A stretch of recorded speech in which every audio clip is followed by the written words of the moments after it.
Assalamualaikum warahmatullahi wabarakatuh. Ya, masih bersama saya. Kali ini kita akan membahas materi kelas 5 tema 1 subtema 1 pembelajaran 3. Sebelum kita memulai pembelajaran, marilah kita berdoa dulu untuk menyelesaikan. Doa mulai. Doa selesai. Oke, tentunya materi yang akan saya sampaikan bisa anak-anak simak di video ini. Selamat untuk menyaksikan.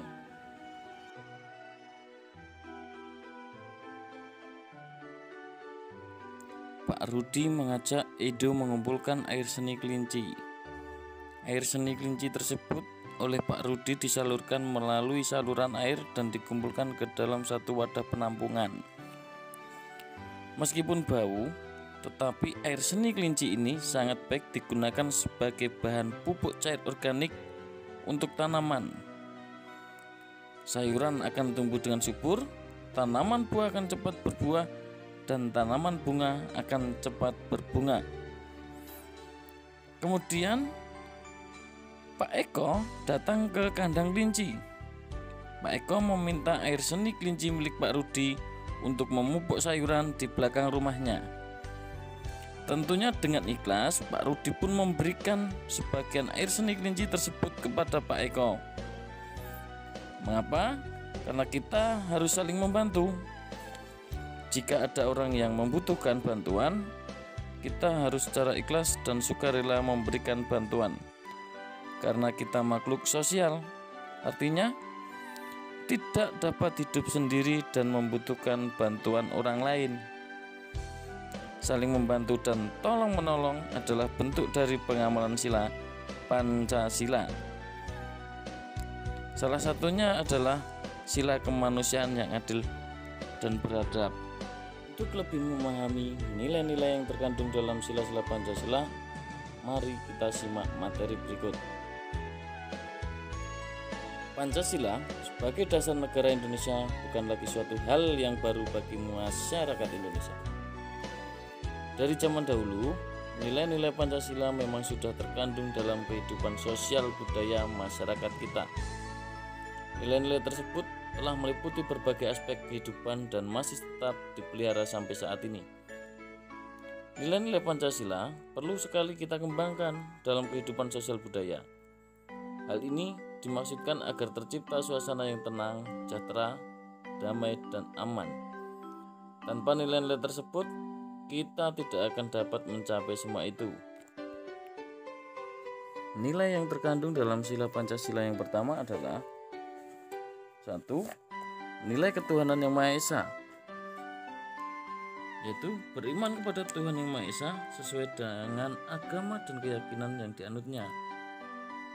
Nilai yang terkandung dalam sila ini juga mengharuskan kita untuk saling menghormati dan bekerja sama antar pemeluk agama yang berbeda, sehingga kita tidak boleh memaksakan suatu agama dan kepercayaan kepada orang lain. Kita harus saling menghormati kebebasan dalam menjalankan ibadah. Jangan seperti itu anak-anak.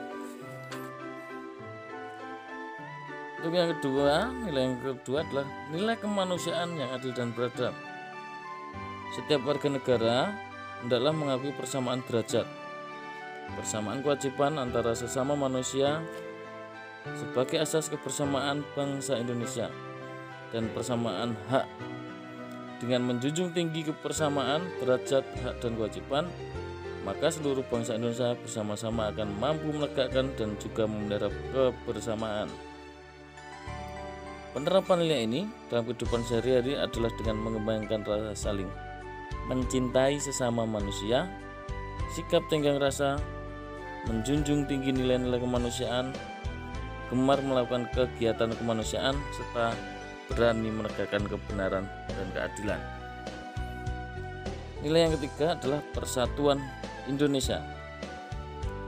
Makna dari nilai yang terkandung dalam sila ini adalah menjaga persatuan dan kesatuan negara Republik Indonesia.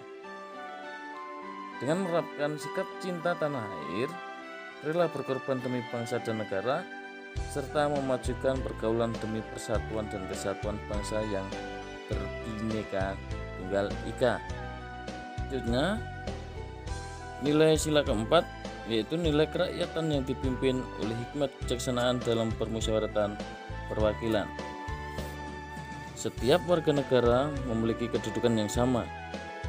Kedudukan yang sama tersebut hendaknya digunakan secara sadar dengan mengutamakan kepentingan negara dan masyarakat. Selain itu, warga negara Indonesia harus selalu mengutamakan musyawarah untuk mufakat dalam menyelesaikan suatu persoalan bersama. Penerapan dalam sikap sehari-hari adalah dengan mengutamakan kepentingan umum di atas kepentingan pribadi dan golongan.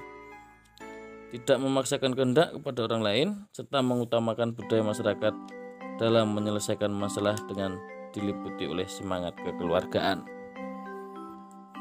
Dan tentunya untuk nilai yang kelima, nilai-nilai keadilan sosial bagi seluruh rakyat Indonesia.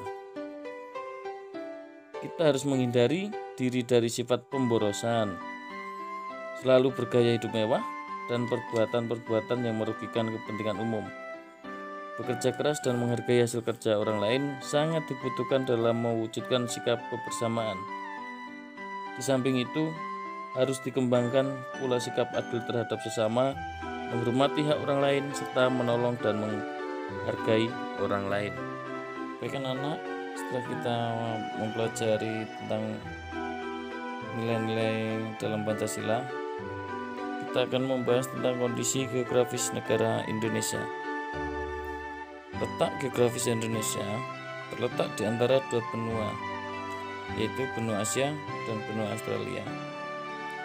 Dan Indonesia juga terapit oleh dua samudra, Samudra Pasifik dan juga Samudra Hindia. Sementara itu, letak astronomis Indonesia itu terletak pada 95 derajat bujur timur sampai dengan 140 derajat bujur timur dan 6 derajat lintang utara sampai dengan 11 derajat lintang selatan, di mana sering kita dengar bahwa sering disingkat BT dan juga LU dan LS. BT adalah bintang bujur timur, sedangkan LU adalah lintang utara dan LS adalah lintang selatan.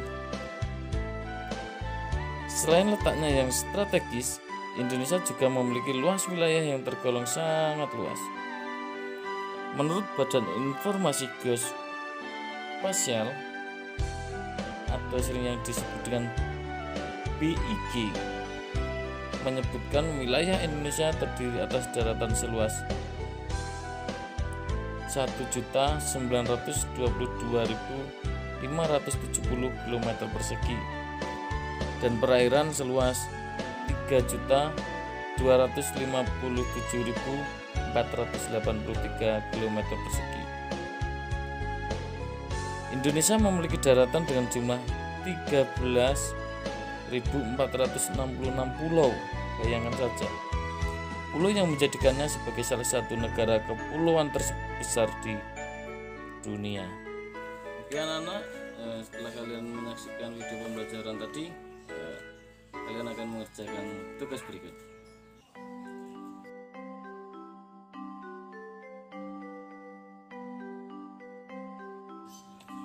Oke, anak-anak, dari kalian tadi menyaksikan video pembelajaran, maka kita bisa menyimpulkan maksud dan tujuan dari pembelajaran ini. Kesimpulannya adalah